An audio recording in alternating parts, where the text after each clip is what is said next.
Yo, what's that piece of shit hanging on the pole? That's a piece of shit. That's a fuck camera, right? And you got the boys out here protecting it. They got like, I don't know, $1,000 worth of gold? Yo, what's your name? I'll come bail you out. Carl Dunn? Gunn? G-U-N-N? If you hit the county, I'm coming to bail you out today. The flock cameras. You for not standing up for us. People are suspicious about these new AI cameras in their towns. Police officers have reportedly been caught using the cameras to stalk people, including their exes. There have been at least 24 of these alleged stalking cases, and most led back to this one company's cameras, according to a tally by the Institute for Justice. And I thought that they were just cameras that were monitoring traffic flow, something like that. And I eventually looked into it a little bit deeper.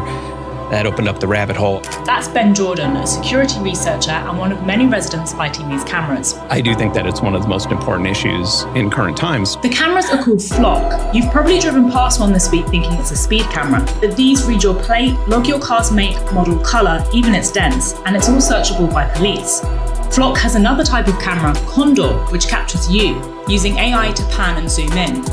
And its new software, Nova, lets police search your name or plate and instantly pull up linked vehicles, videos, public records and online data, according to Flock Safety. There's over 120,000 Flock cameras across the US. Flock bundles the whole system into one subscription and sells it to neighbourhoods, businesses and police. Flock says its technology helps solve around 700,000 crimes a year. So oftentimes our critics will say, we need to make a choice between safety or privacy. As a species, we have proven over and over and over again that we can have we can have safety and privacy. In October, Senator Ron Wyden criticised Flock for not monitoring how police use its cameras. Weeks later, he asked the Federal Trade Commission to investigate, saying hackers stole passwords from at least 35 accounts. Lawmakers said Flock let police skip a basic safeguard, a second login check beyond just a password. We are now requiring multi-factor authentication for all of our customers. Flock has also since launched a tool that automatically flags unusual searches, but residents had already built their own. One site maps every camera at dflock.org. Another shows who searched your plate, sometimes down to the officer's name. The American Civil Liberties Union says the problem is the lack of limits on the technology. Police can find any car, no warrant needed, the data can be shared nationwide, even with Homeland Security, and is kept for 30 days. But Langley rejects the idea that Flock has built a surveillance state. Fairchild. Where cities look closely, they've split. They've either removed them, added limits, or kept them as is. In Dayton, Ohio, for example, the city covered every camera after finding outside agencies had run thousands of immigration-related searches through the city's network. This was a violation of the city's own guidelines. Flock told CNN that I.C.E. and CBP have no contract and aren't in its system. Senator Wyden's investigation found Flock had given federal agencies access earlier this year, which Flock said was a pilot that's now ended. We don't support Flock on a whole.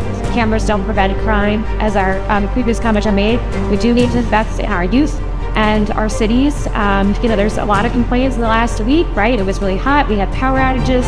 The pools aren't all open. That's the stuff that your residents want. And that would help reduce crime because it gives people a place to go and something to do. They're not frustrated. Why do people commit crime? Because they're desperate. They're not committing crime because they're well off and have a happy life and all of their needs are met. Their needs are not met. And that's why they're committing these crimes. So we need to focus on helping our residents live good lives in this city. And obviously we need to equip the police with resources, but those resources don't need to be for-profit companies whose goals are to increase shareholder value. That's how a for-profit tech company works. Their goal is to get as big as possible and then either go on the public stock exchange or sell to someone else and make their investors money. We are not their investor. They're not in for us. We are their products. Our data is their products. And they're not going to always be honest. You cannot trust a big tech company not to lie. We know this from many other big tech companies. It's not a surprise. It's sort of how business works, unfortunately.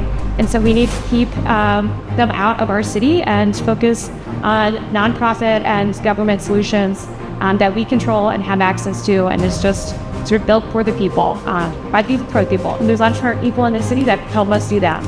This is a flock camera, one of about 100,000 installed across the United States to watch over you and keep you safe. But there are criminals among us who believe that these violate their privacy and human rights. These hooligans are going out and purchasing battery-operated reciprocating saws like this one, and 6-inch Diablo steel demon blades, knowing it's more efficient and quieter than angle grinders. They go out dressed in non-identifying disposable clothing, including work gloves and full face coverage so as to not display the color of their skin, their eyes, their hair color, or their tattoos. Of course, these people are careful, so they make purchases in cash and keep no receipts. In preparation of their illicit activities, these vile individuals use dflock.org to pick a target and plan a route that avoids camera detection. With all phones, smartwatches, and geolocating devices left at home, these villains know if they're not caught in the act, they'll get away scot-free. I've set up a demonstration on my private property to show you just how efficient the lunatics have become. With their saw wrapped in a trash bag, they approach from behind the camera's line of sight and tear right through this black aluminum alloy post.